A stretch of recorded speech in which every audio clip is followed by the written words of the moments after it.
Things were going so well for the Dubs, then this. Steph Curry came down hard on his back late in the third of yesterday's win over the Raptors. He stayed on the floor in pain after colliding with two players in the paint. He eventually left under his own power to the locker room, where he was ruled out with a pelvic contusion. Steve Kerr gave us an update on Steph's condition post-game.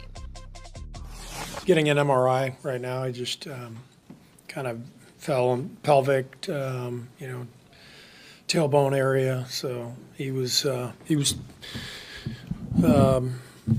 trying to come back. He thought he might be able to come back, and we just decided not to risk anything. And so hopefully it's not bad, but he's getting imaging right now. He hit that ground hard.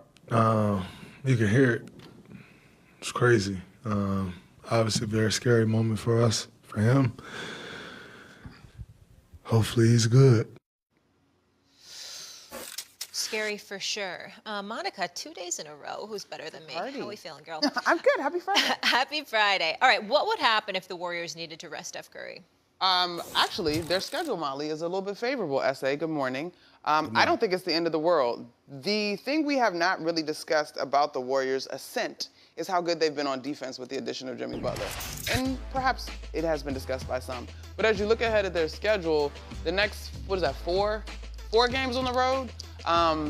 I think they should be all right. The Heat obviously have been in the depths of despair since Jimmy left. That's obviously going to be emotional. The Pelicans, Spurs, all teams that are looking ahead to next season. Hawks could be a little interesting, but I'm not too concerned about that. And so if he needed to rest, I'm okay. This is a team that in the last 15 games, they have the best defensive rating in the league. They're averaging like 10 steals a game. And Jimmy Butler, as we know, is someone who is accustomed to putting a team on his shoulders should he need to. I don't think that they can withstand too many more injuries, so knock on wood and hope everybody stays well, but I'm not too concerned about this. The tricky thing is looking at those standings and trying to hold their position. But I think they should be okay for the next four.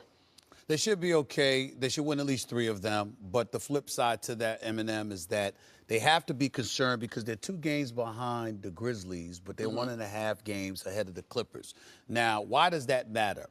If you look at the Golden State Warriors' record this season, they're 0-3 against the Clippers. They're 0-3 against the Lakers. They're 0-2 against the Rockets. And so when you think about seedings, it matters because those are teams they haven't necessarily had success against. They've got winning records against, ironically, against the Thunder and the Rockets, the top 2 seeds in the Western Conference, but they've struggled against the others. So you have to take that into consideration because the likelihood is that you're going to face one of the others before you face the one of the 2 seed. And that's what I'm looking at right now in terms of their positioning. Steph Curry being out, Jimmy Butler said it best. We're not going to be able to turn the ball over. We can't commit a bunch of fouls because the guy that can erase all of our problems would be out. So it definitely puts an inordinate amount of pressure on them. He can handle it. Draymond can handle it. Can Kuminga handle it? Can Podziemski handle it? Can Moody handle it? Etc.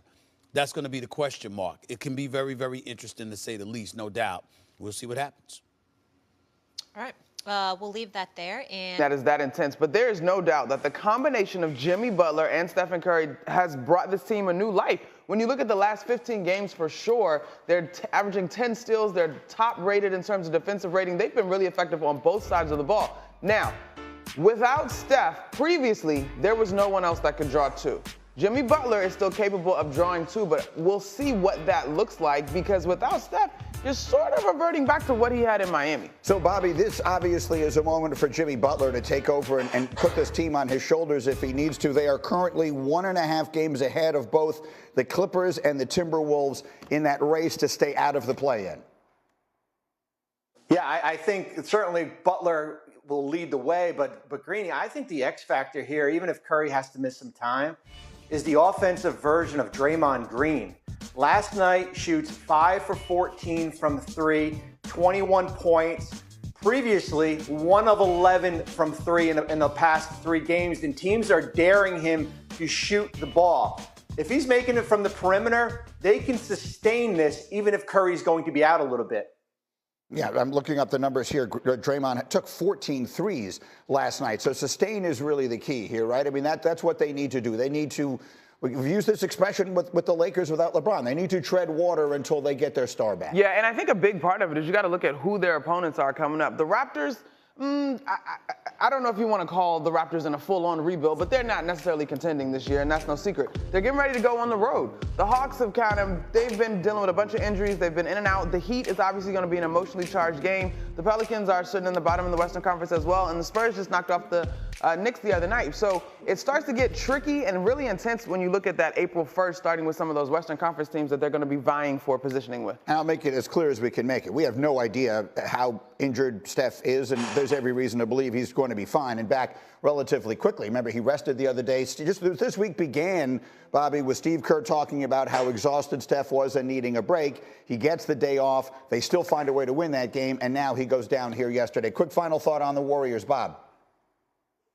Yeah, I mean, as I said, I do think it's sustainable. I think what you've seen with Butler, and listen, if they didn't do the Jimmy Butler trade, this team was dead in the water with Steph Curry, without. He is basically elevated. He's made role players into starters, and he's made starters into top starters here. And as I said, even if Steph Curry is out for a few games, this is sustainable. They just got to stay in 6. They can't fall back in the standings, but they got Minnesota and the Clippers right behind them.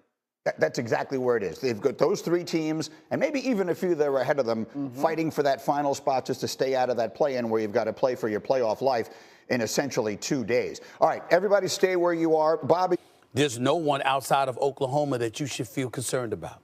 If LeBron and Doncic is healthy in the lineup together with a Rui Hachimura back and you're fully loaded, I think the only team the Lakers have to worry about is OKC. All right, Bobby Marks with us. Jay Will looked stunned. You looked nonplussed when he was saying that. Do you agree with that, Monica? I disagree. You disagree? I disagree. I think the Thunder are the only team that doesn't have to be worried about the West. We literally just looked at the standings, right. Greeny. There's a game, a half a game, a game.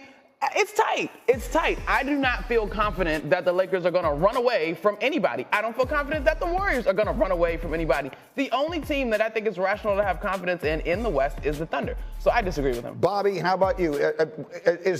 How do you view it right now in the jam-packed West as far as the teams that have the best chance to be standing at the very end? Yeah, I think there's Oklahoma City on tier 1, and I think there's everyone else. And I would even go this further with the Lakers here. Greeny, I think there's 7 teams when you look at the Lakers, and you can go all the way to the Clippers in Minnesota, that can see themselves in a Western Conference Finals. I think you can make an argument for all 7 teams.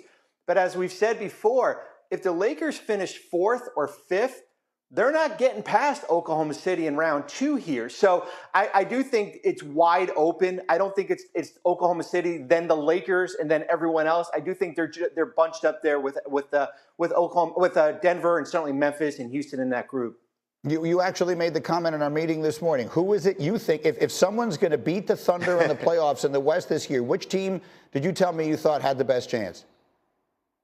Yeah, this is going to surprise you because they're in 8th place right now. It's Minnesota. I knew you were going to say that, Bobby. And I know they've stubbed their toe the last 2 games. They're 8-2 in their last 10. They got to get out of that play-in, that 7-8 range. But here's what I'm looking at. I'm looking at their schedule. They've got the easiest schedule of Western Conference playoff teams here. So if they can get to 6 or even at 7, I think they can get to a Western Conference Finals. You agree with that? I'm not going to say biggest, but I completely understand this logic, and I think we are not talking about the Minnesota Timberwolves enough. Last year, the whole thing was, oh, they're young, they don't have experience. And Anthony Edwards and Karl Anthony Towns had the moment at the podium where Ant was like, dang, how much experience do we need? Right.